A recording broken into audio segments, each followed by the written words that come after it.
জলাভূমির বুকে এমন কোনো হাঁস দেখেছেন যার মাথায় যেন রাজকীয় এক মুকুট পরা, যে হাঁসটি তার অদ্ভুত চেহারার জন্য সহজেই সবার নজর কাড়ে?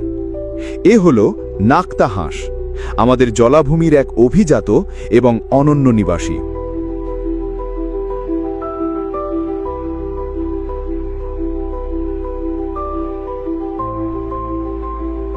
এর ইংরেজি নাম নব-বেল্ট ডাক বা কম ডাক, বৈজ্ঞানিক নাম সার্কিডিওরনেস মেলানোটাস। এই নামের মধ্যেই লুকিয়ে আছে এর প্রধান পরিচয়।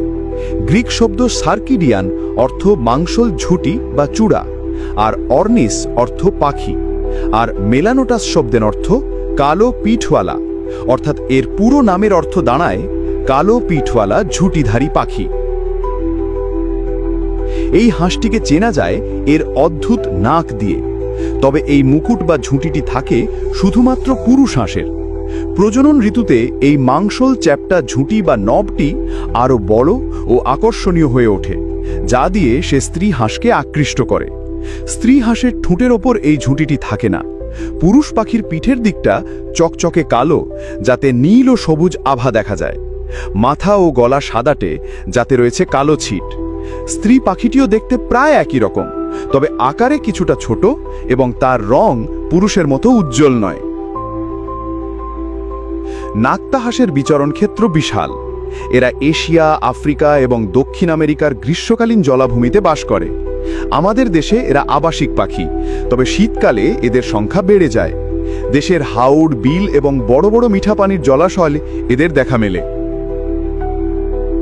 এদের একটি অবাক করা বৈশিষ্ট্য হল, এরা অন্য অনেক হাঁসের মতো নয়, বরং গাছের ডালে বা খুঁটির উপর অনায়াসে বসে থাকতে পারে।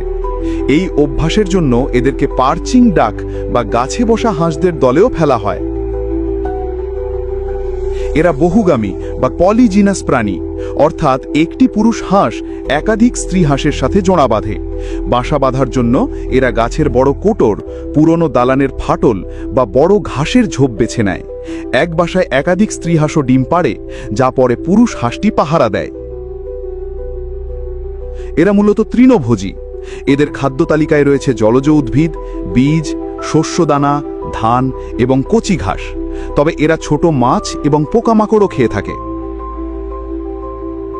আন্তর্জাতিক প্রকৃতি সংরক্ষণ সংস্থা IUCN এর তালিকায় এরা বর্তমানে লিস্ট কনসার্ন বা নিম্নতম বিপদগ্রস্ত হিসেবে চিহ্নিত।